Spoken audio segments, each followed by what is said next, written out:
ಹೊಸ ಪಕ್ಷ ಕಟ್ತಾರಾ ಯತ್ನಾಳ್ ಅನ್ನುವಂತ ಪ್ರಶ್ನೆ. ಬಿಜೆಪಿಗೆ ಹಿಂದೂ ಹುಲಿ ಯತ್ನಾಳ್ ಸೆಡ್ಡು ಹೊಡೆದಿದ್ದಾರೆ. ಯುಗಾದಿ ದಿನವೇ ಹೊಸ ಪಕ್ಷದ ಬಗ್ಗೆ ಘೋಷಣೆ ಮಾಡಿರ್ತಕ್ಕಂಥದ್ದು. ಮುಂದಿನ ವಿಜಯದಶಮಿಗೆ ಹೊಸ ಪಕ್ಷ ಸ್ಥಾಪನೆ ಮಾತನಾಡಿದ್ದಾರೆ ಯತ್ನಾಳ್. 100ಕ್ಕೆ 100ರಷ್ಟು ಹೊಸ ಪಕ್ಷ ಕಟ್ಟೋದು ಪಕ್ಕ ಅಂತ ಕ್ಲಿಯರ್ ಆಗಿ ಹೇಳಿದ್ದಾರೆ. ಬಿಜೆಪಿಗೆ ಶಾಕ್ ಕೊಟ್ಟಿದ್ದಾರೆ ಬಸನಗೌಡ ಪಾಟೀಲ್ ಯತ್ನಾಳ್. 3 ಬಾರಿ ಬಿಜೆಪಿ ಪಕ್ಷದಿಂದ ಉಚ್ಚಾಟಿತರಾದ್ರು, ಆದರೆ ಹಿಂದುತ್ವದ ವಿಚಾರವನ್ನ ಬಿಡಲಿಲ್ಲ. ಈಗ ಬಿಜೆಪಿಗೆ ಸೆಡ್ಡು ಹೊಡೆದಿರ್ತಕ್ಕಂಥ ಹಿಂದೂ ಹುಲಿ ಅಂತಲೇ ಕರೆಸಿಕೊಳ್ತಾ ಇರೋ ಬಸನಗೌಡ ಪಾಟೀಲ್ ಯತ್ನಾಳ್ ಹೊಸ ಪಕ್ಷ ಸ್ಥಾಪನೆ ಮಾಡೋದ್ರ ಬಗ್ಗೆ ಮಾತನಾಡಿದ್ದಾರೆ. ಮುಂದಿನ ವಿಜಯದಶಮಿಗೆ ಹೊಸ ಪಕ್ಷ ಸ್ಥಾಪನೆ ಮಾಡೋದು 100ಕ್ಕೆ 100ರಷ್ಟು ಪಕ್ಕ ಅಂತ ಮಾತನಾಡಿದ್ದಾರೆ. ಕೇವಲ ಅದಷ್ಟೇ ಅಲ್ಲ, ಬಿಜೆಪಿ ಆಂತರಿಕ ವಿಚಾರದ ಬಗ್ಗೆಯೂ ಕೂಡ ಸಾಕಷ್ಟು ಮಾತಾಡಿದ್ದಾರೆ. ಹೊಸ ರಾಜಕೀಯ ಒಂದು ಹುಟ್ಟು ಆಗಲಿ ಕರ್ನಾಟಕದಲ್ಲಿ ಅಭಿಪ್ರಾಯ ಬಂದರೆ 100ಕ್ಕೆ 100 ನಾವು ಬರುವ ವಿಜಯದಶಮಿ ದಿವಸ ಹೊಸ ಒಂದು ರಾಜಕೀಯ ವ್ಯವಸ್ಥೆ ಕರ್ನಾಟಕದಲ್ಲಿ ನಾವು ಉದ್ಘಾಟನೆಯನ್ನು ಮಾಡ್ತೀವಿ.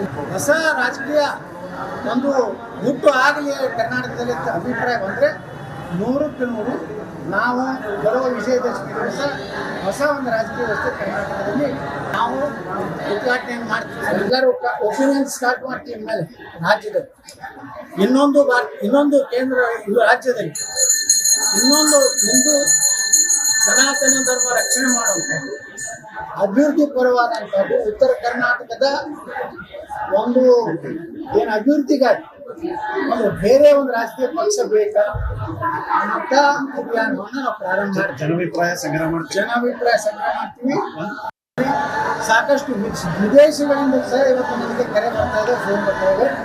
ನೀವು ಒಂದು ಪಕ್ಷ ಕಟ್ಟಿ ಹಣ ನಾವು ಕೊಳ್ಳಕ್ಕೆ ರೆಡಿದ್ದೀವಿ. ನಿನ್ನೆ ನಾನು ಶನಿದೇವರ ಒಂದು ದೇವಸ್ಥಾನದಲ್ಲಿದ್ದಾಗ ಬೆಂಗಳೂರಿನವರೊಬ್ಬರು ಬಂದು ಅವರು ಎಲ್ಲಿ ಅಂದ್ರೆ ಪ್ರಹ್ಲಾದ್ ಜೋಶಿ ಅವರು ಏನು ಅಪಾರ್ಟ್ಮೆಂಟ್ ಅದ್ರ ಪಕ್ಕದಲ್ಲಿ ಇರುವಂಥವ್ರು.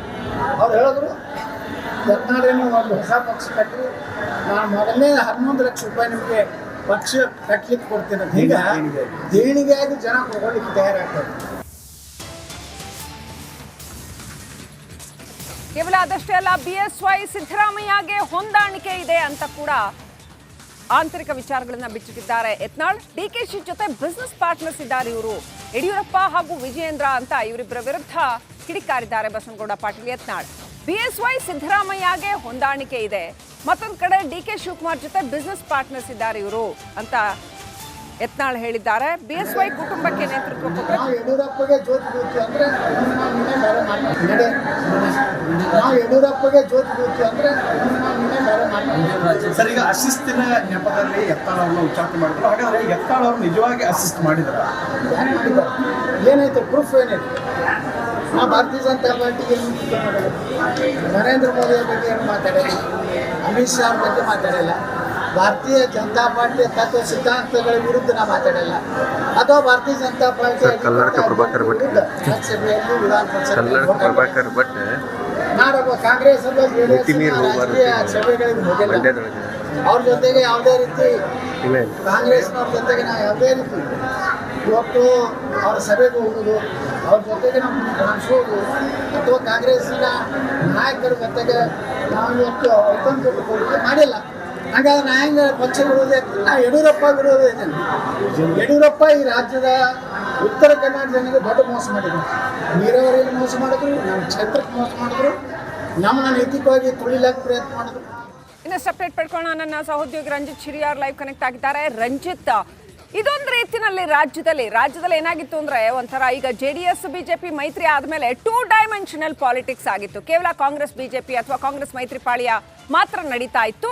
ಈಗ ಬಸನಗೌಡ ಪಾಟೀಲ್ ಯತ್ನಾಳ್ ಅವರ ಈ ಒಂದು ಹೊಸ ನಡೆ ಇದೆಯಲ್ಲ, ಇದು ಒಂದು 3D ಪಾಲಿಟಿಕ್ಸ್ಗೆ ಅನುವು ಮಾಡಿಕೊಡುತ್ತಾ ಅನ್ನುವಂಥ ಪ್ರಶ್ನೆಗಳೆದ್ದಿದ್ದಾವೆ. ರಾಜಕಾರಣದಲ್ಲಿ ಒಂದು ಹೊಸ ಸಂಚಲನ ಉಂಟಾಗತ್ತಾ ಅಂತ. ಏನೆಲ್ಲ ಆಗ್ಬೋದು? ಯತ್ನಾಳ್ ನಿಜವಾಗಿಯೂ ಹೊಸ ಪಕ್ಷ ಕಟ್ತಾರಾ? ಸಾಧ್ಯತೆಗಳು ಎಷ್ಟರ ಮಟ್ಟಿಗಿದೆ? ನಿಜವಾಗ್ಲೂ ಅವರ ಶಕ್ತಿಯ ಅನಾವರಣ ಆಗತ್ತಾ? ಅದಕ್ಕೆ ಯಾರೆಲ್ಲ ಬೆಂಬಲ ಕೊಡ್ತಾರೆ? ಮತ್ತೆ ಏನ್ ಮಾಹಿತಿ ಇದೆ ರಂಜಿತ್? ಖಂಡಿತವಾಗ್ಲೂ ಕೂಡ ಶ್ರೀಲಕ್ಷ್ಮಿ, ನೋಡಿ, ಬಸನಗೌಡ ಪಾಟೀಲ್ ಯತ್ನಾಳ್ ಅವರ ನಡೆ ಬಹಳ ಕ್ಲಿಯರ್ ಆಗಿದೆ. ನಿನ್ನೆವರೆಗೂ ನಾವೆಲ್ಲರೂ ಅಂದ್ಕೊಂಡಿದ್ವಿ. ರಂಜಿತ್ ದಯವಿಟ್ಟು ಹಾಗೆ ಸಂಪರ್ಕದಲ್ಲಿರಿ. ನಮ್ಮ ಜೊತೆ ಮೇಲ್ಮನೆ ವಿಪಕ್ಷ ನಾಯಕರಾಗಿರ್ತಕ್ಕಂಥ ಛಲವಾದಿ ನಾರಾಯಣ ಸ್ವಾಮಿ ಅವರು ಫೋನ್ ಸಂಪರ್ಕದಲ್ಲಿದ್ದಾರೆ. ನಮಸ್ಕಾರ ಛಲವಾದಿ ಅವರೇ. ನಮಸ್ಕಾರ. ಟೂ ಡೈಮೆನ್ಷನಲ್ ಪಾಲಿಟಿಕ್ಸ್ ಆಗೋಗಿದೆ ಕರ್ನಾಟಕದ್ದು. ಯತ್ನಾಳ್ ಅವರು ಒಂದು ಹೊಸ ಅನೌನ್ಸ್ಮೆಂಟ್ ಮಾಡ್ತಾ ಇದ್ದಾರೆ. ಬಿಜೆಪಿ ಏನಾದರೂ ನಮ್ಮನ್ನ ಮತ್ತೆ ವಾಪಸ್ ಸೇರಿಸ್ಕೊಳ್ದಿದ್ರೆ ಹೊಸ ಪಕ್ಷ ಕಟ್ತೀನಿ ಅಂತ. ಹಿಂದುತ್ವದ ಆಧಾರದ ಮೇಲೆ ಏನ್ ಹೇಳ್ತೀರಿ? ಬಹಳ ಸಂತೋಷದ ಸಂಗತಿ. ಅವರೀಗ ಸ್ವತಂತ್ರರಿದ್ದಾರೆ. ಅವ್ರು ಏನ್ ಬೇಕಾದ್ರೂ ತೀರ್ಮಾನ ಅವ್ರು ತಗೊಳ್ಬಹುದು. ಅದಕ್ಕೆ ನಮ್ಮ ಪ್ರಶಂಸೆಯೂ ಬೇಕಾಗಿಲ್ಲ, ಏನೂ ಇಲ್ಲ. ನಮ್ಮ ಪಕ್ಷ ಅವರನ್ನ ಬಿಡುಗಡೆ ಮಾಡಿದೆ. ನಮ್ಮ ಹೈಕಮಾಂಡ್ ಏನು ತೀರ್ಮಾನ ಕೊಟ್ಟಿದೆ ಅದನ್ನ ಗೌರವಿಸೋದಷ್ಟೇ ನಮ್ಮ ಕೆಲಸ. ನಾವು ಯತ್ನಾಳ್ ಅವರು ನಮ್ಮ ಪಕ್ಷದಲ್ಲಿ ಇರೋವರೆಗೂ ನಾವು ಯಾವತ್ತೂ ನಾನು ಅವರನ್ನ ವಿರೋಧಿಸಿದವರು ಅಲ್ಲ. ಆತ ಈಗ ಅವ್ರು ಮಾಡ್ತಾ ಇರೋದು ಬಹಳ ಒಳ್ಳೆ ಕೆಲಸ ಅಂತ ಹೊಗಳ್ತಕ್ಕಂಥದ್ದು ನನಗೇನಿಲ್ಲ. ಆದ್ರೆ ನಮ್ಮ ಪಕ್ಷದಲ್ಲಿ ಇರುವವರೆಗೆ ಅವ್ರು ಹೇಗಿದ್ರು ಅನ್ನೋದೇ ಅಷ್ಟೇ ಮುಖ್ಯ ನಮಗೆ. ಈ ರೀತಿ ಅನೇಕರು ಪಕ್ಷಗಳನ್ನ ಕಟ್ಟಿರ್ತಕ್ಕಂಥ ಉದಾಹರಣೆಗಳಿದೆ. ಬಹಳ ಹಿಂದುಳಿದವರ ನಾಯಕ ಅಂತಕ್ಕಂಥ ಮಾನ್ಯ ದೇವರಾಜ್ ಅರಸರವರು, ಗುಂಡೂರಾವ್ ಸಾಹೇಬರು, ಬಂಗಾರಪ್ಪನವರು, ದಿವಂಗತ ಬಂಗಾರಪ್ಪನವರು, ಮಾನ್ಯ ಹೆಗ್ಡೆ ಅವರು, ಹೀಗೆ ಮಾನ್ಯ ದೇವೇಗೌಡರು, ಸೊ ಬಹಳ ಜನರು ಈ ರೀತಿ ಪಕ್ಷ ಕಟ್ಟಿದ್ದಾರೆ. ಅದನ್ನು ನೋಡಿ ಅವರನ್ನು ತಿಳ್ಕೊಂಡು ಮಾಡಬಹುದು ಅಷ್ಟೇ.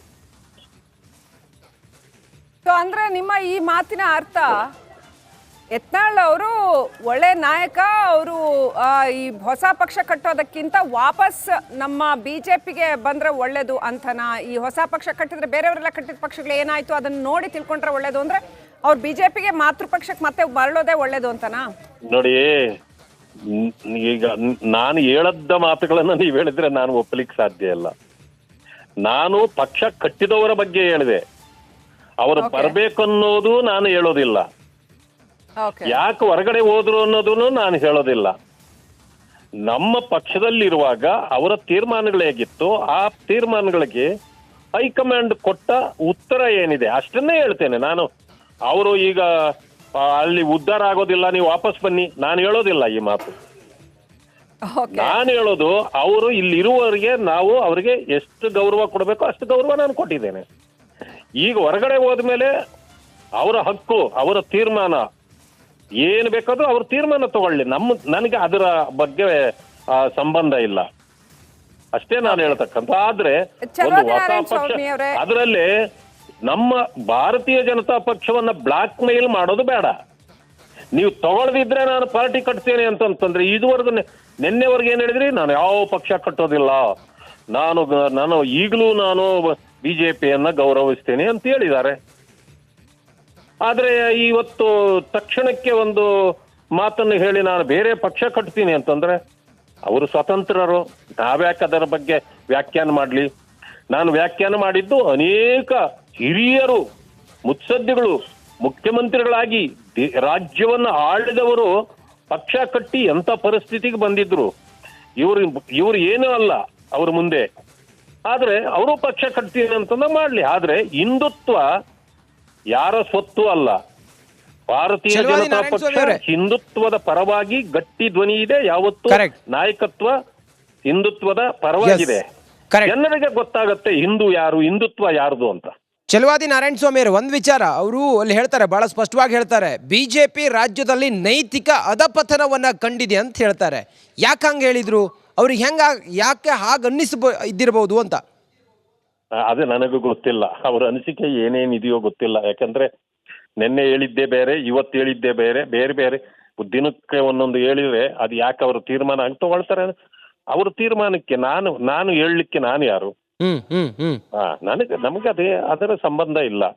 ಅವರು ನಮ್ಮ ಪಕ್ಷದಲ್ಲಿದ್ದಾಗ ಅವರನ್ನ ಗೌರವಿಸೋದು ನಮ್ಮ ಧರ್ಮ ಆಗಿತ್ತು. ಅಷ್ಟೇ ಗೌರವ ಅವ್ರಿಗೆ ನಾವು ಕೊಟ್ಟಿದ್ದೇವೆ. ನಾನು ಯಾವತ್ತು ನನ್ನ ಮೊನ್ನೆನೂ ಕೂಡ ಹೇಳಿದ್ದೇನೆ, ವೈಯಕ್ತಿಕವಾಗಿ ಅವರು ನಾವು ಬಹಳ ಚೆನ್ನಾಗಿದ್ವಿ. ಇವತ್ತು ಪಕ್ಷ ಏನ್ ಹೇಳ್ತದೋ ನಾನು ಯಾವತ್ತು ಪಕ್ಷದ ಪರವಾಗಿ ಹೋಗೋನೆ ಹೊರತು ವ್ಯಕ್ತಿಯ ಪರವಾಗಿ ಹೋಗೋಣಲ್ಲ. ಚಲವಾದಿ ನಾರಾಯಣ ಸ್ವಾಮಿ ಅವರು ಇನ್ನೊಂದು ವಿಚಾರ, ಈಗ ಬಿಜೆಪಿ ಹಿಂದುತ್ವದ ಆಧಾರದ ಮೇಲೆ ಓಟನ್ನ ಗಳಿಸುತ್ತೆ. ಈಗ ಹಿಂದೂ ಫೈರ್ ಬ್ರ್ಯಾಂಡ್ ಅಂತೇಳಿ ಇವರು ಎಲ್ಲ ಕಡೆಗಳಲ್ಲೂ ಕೂಡ ಜಾಹೀರಾಗಿದ್ದಾರೆ. ಒಂದು ವೇಳೆ ಹೊಸ ಪಕ್ಷ ಕಟ್ಟಿದ್ದೆ ಆದ್ರೆ ಹಿಂದುತ್ವದ ಓಟ್ಗಳು ಡಿವೈಡ್ ಆಗೋದಿಲ್ವಾ? ಇಲ್ಲ, ಹಿಂದುತ್ವ ಅನ್ನೋದು ಅದು ಬಿಜೆಪಿ ನಡ್ಕೊಂಡು ಬಂದಿರತಕ್ಕಂಥದ್ದು, ಅದಕ್ಕಾಗಿಯೇ ನಿಂತಿರ್ತಕ್ಕಂಥದ್ದು. ಆದ್ರೆ ನಿಜವಾದ ಹಿಂದೂ ಯಾರು ಅಂತಕ್ಕಂಥದ್ದನ್ನ ಜನ ತೀರ್ಮಾನ ಮಾಡಿದ್ದಾರೆ ಆಲ್ರೆಡಿ ದೇಶದಲ್ಲಿ. ಇದೇ ರೀತಿ ಹಿಂದುತ್ವಕ್ಕಾಗಿ ಅಂತ ಮಾಡಿದ ಎಷ್ಟೋ ಜನರು ಇವತ್ತು ನಾಪತ್ತೆನೇ ಆಗಿದ್ದಾರೆ. ಅದು ಜನ ತೀರ್ಮಾನ ಕೊಡ್ತಾರೆ. ಆ ರೀತಿ ಅಷ್ಟು ಸುಲಭದ ಮಾತುಗಳಲ್ಲ ಇವೆಲ್ಲ. ಓಕೆ, ಚಲವಾದಿ ನಾರಾಯಣ ಸ್ವಾಮಿ ಅವರೇ, ಈಗ ಬಿಜೆಪಿ ಪಕ್ಷದಲ್ಲಿದ್ದಾಗ ಯತ್ನಾಳ್ ಅವರ ಹಿಂದುತ್ವದ ವಿಚಾರಗಳನ್ನ ತಾವು ಗೌರವಿಸ್ತಾ ಇರ್ಲಿಲ್ವಾ? ನೋಡಿ, ಯಾವತ್ತೂ ಗೌರವಿಸ್ತೇವೆ. ವ್ಯಕ್ತಿಗತವಾಗಿ ನಾವು ಅವ್ರ ವಿರೋಧಿ ಅಲ್ಲ. ಈಗ ಇಲ್ಲಿದ್ದಾಗ ಅವ್ರನ್ನ ಎಷ್ಟು ಗೌರವಿಸ್ತೇವೋ ಹೊರಗಡೆ ಹೋದಾಗ ವ್ಯಕ್ತಿಗತವಾಗಿ ಗೌರವಿಸ್ತೀವಿ. ಪಕ್ಷವಾಗಿ ನಾವು ಪಕ್ಷದಲ್ಲಿದ್ದಾಗ ಪಕ್ಷವಾಗಿಯೂ ಗೌರವಿಸ್ತಿದ್ವಿ. ಈಗ ಪಕ್ಷವಾಗಿ ನಾವು ಅವರನ್ನ ಗೌರವಿಸೋ ಪ್ರಶ್ನೆ ಬರೋದಿಲ್ಲ. ನಾವು ಅವರನ್ನ ಪಕ್ಷವಾಗಿ ಅವರ ಬಗ್ಗೆ ನಾವು ಅನುಕಂಪ ತೋರಿಸಿದ್ರೆ ನಾವು